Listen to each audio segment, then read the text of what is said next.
السلام علیکم to all ناظرین و حاضرین. آج جو میں آپ کے سامنے صورت پیش کروں گی وہ سورہ نوح ہے. تبارک الذی 29ویں پارے کی سورہ نوح آپ کے سامنے پیش کروں گی اور یہ حضرت نوح علیہ السلام پر نازل ہوئی تھی. کیا صورت ہے آئیے اس ملاحظہ کیجیے اور ترجمے میں ضرور غور کیجیے گا.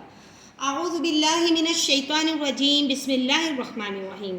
إِنَّا أَرْسَلْنَا نُوحًا إِلَىٰ قَوْمِهِ أَنْ أَنذِرْ قَوْمَكَ مِنْ قَبْلِ أَنْ يَأْتِيَهُمْ عَذَابٌ أَلِيمٌ قَالَ يَا قَوْمِ إِنِّي لَكُمْ نَذِيرٌ مُّبِينٌ أَنِ اعْبُدُوا اللَّهَ وَاتَّقُوهُ وَأَطِيعُونِ يَغْفِرْ لَكُم مِّن ذُنُوبِكُمْ وَيُؤَخِّرْكُمْ إِلَىٰ أَجَلٍ مُّسَمًّى إِنَّ أَجَلَ اللَّهِ إِذَا جَاءَ لَا يُؤَخَّرُ لَوْ كُنتُمْ تَعْلَمُونَ.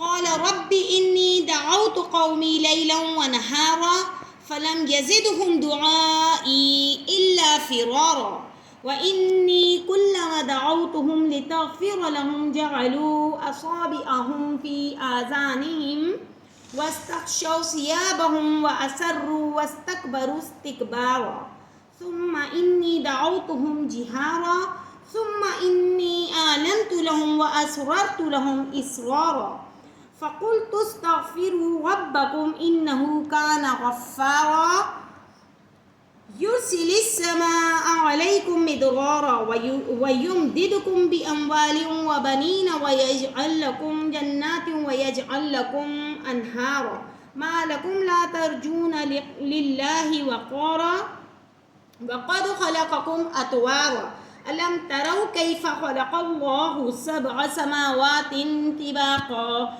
وجعل القمر فيهن نورا وجعل الشمس سراجا والله أنبتكم من الأرض نباتا ثم يعيدكم فيها ويخرجكم إخراجا والله جعل لكم الأرض بساطا لتسلكوا منه سبلا فجاجا قال نوح رب إنهم عصوني واتبعوا من لم يزده ماله وولده إلا خسارا ومكروا مكرا كبارا وقالوا لا تذرن آلهتكم ولا تذرن ودا ولا سواعا ولا يغوث ويعوق ونسرا وقد أضلوا كثيرا ولا تزد الظالمين إلا ضلالا مما خطيئاتهم أغرقوا فأدخلوا نارا فلم يجدوا لهم من دون الله أنصارا وقال نوح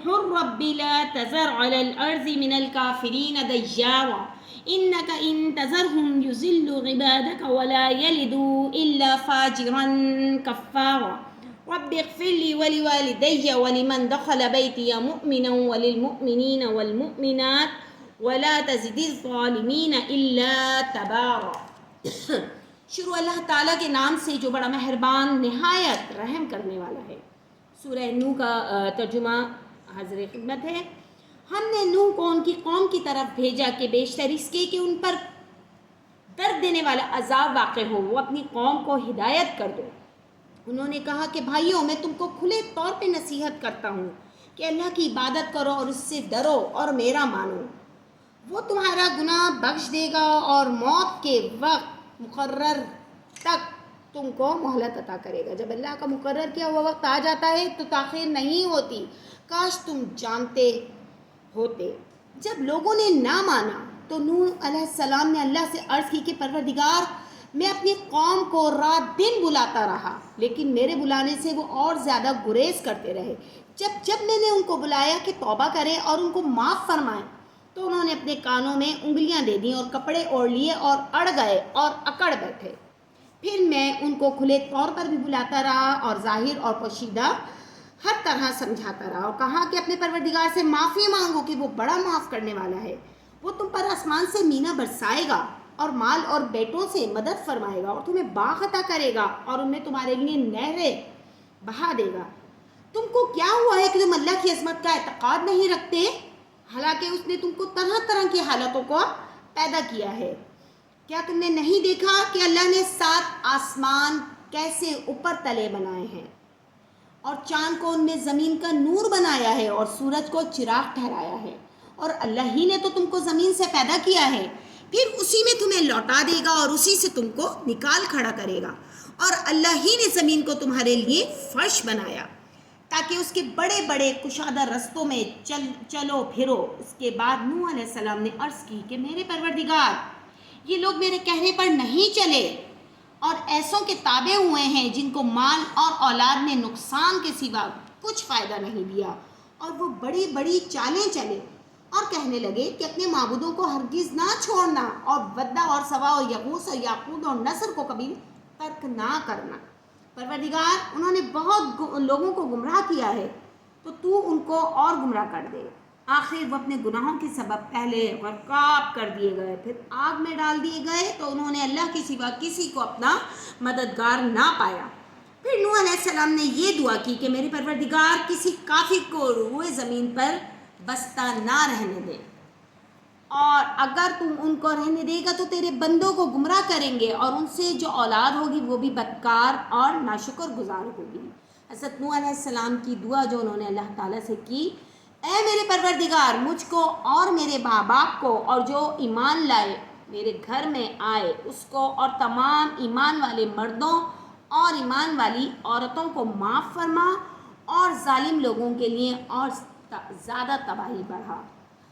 اللہ اکبر. یہ تھا حضرت نوح علیہ السلام کا قصہ، جو حضرت نوح علیہ السلام صورت ہے اس کا ترجمہ ہے کہ کس طریقے سے حضرت نوح علیہ السلام کی قوم نے جب اللہ کی باتوں کو ڈینائی کیا، نہیں مانا، ہدایت نہیں پائی، تو حضرت نوح علیہ السلام نے اپنی قوم کی بربادی کے لیے اللہ تعالیٰ سے دعا کی کہ اس قوم کو غرق کر دے جو تیرے نام پر نہیں جی رہی، جنہوں نے الگ سے بت بنائے ہوئے اور وہ اپنے بزرگوں کے، اپنے باپ دادا کے جو پیدا کردہ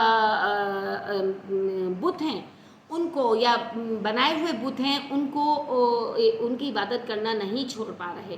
تو اس پر حضرت نوح علیہ السلام نے اللہ تعالیٰ سے دعا کی کہ اللہ تعالیٰ جتنے بھی میرے گھر میں ایمان لائے ان کو، مومن مردوں اور مومن عورتوں کو تو بچا لے اور باقی تمام قوم کو غرق کر دے. اور اللہ تعالیٰ نے پھر ایسا ہی کیا.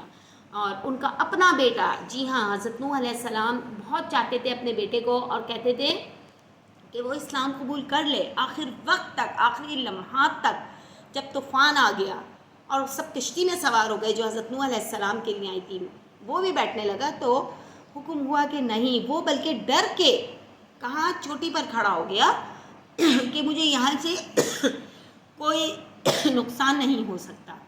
اور پھر طوفان کی لہروں نے اسے آ گھیرا اور وہ اسی میں غرق ہو گیا. اللہ اکبر. تو جی ہاں ناظرین و حاضرین، یہ ہمارے نبیوں نے بھی بہت زیادہ قربانیاں دی ہیں، ہمارے پیغمبروں نے، دیکھیں ان کی اپنی اولاد اللہ تعالیٰ نے اس کو بھی نہیں بخشا. تو کیا ہم اس قابل ہیں، یا ہمارے کرتوت یا ہمارے کام یا ہم جو اعمال کر رہے ہیں کیا وہ اس حد تک ہیں کہ ہمارا بیڑا پار ہو سکے گا؟ ذرا غور کیجئے گا اور ضرور اپنی زندگیوں پر نظر ڈالیں کہ آج جو ہم کام کر رہے ہیں وہ کیا ہمیں ہدایت کی طرف لے کے جا رہا ہے یا پھر گمراہی کی طرف لے کے جا رہا ہے. انشاءاللہ تعالیٰ کل ایک اور ڈیلی ولاگ کے ساتھ حاضر خدمت ہوں گی. آج کے بھی ولاگ میں ایک سبق پوشیدہ ہے، اگر آپ اس کو توجہ سے سمجھیں تو انشاءاللہ کل دوبارہ ملاقات ہوتی ہے. ٹل دین اللہ حافظ. السلام علیکم ورحمۃ اللہ وبرکاتہ.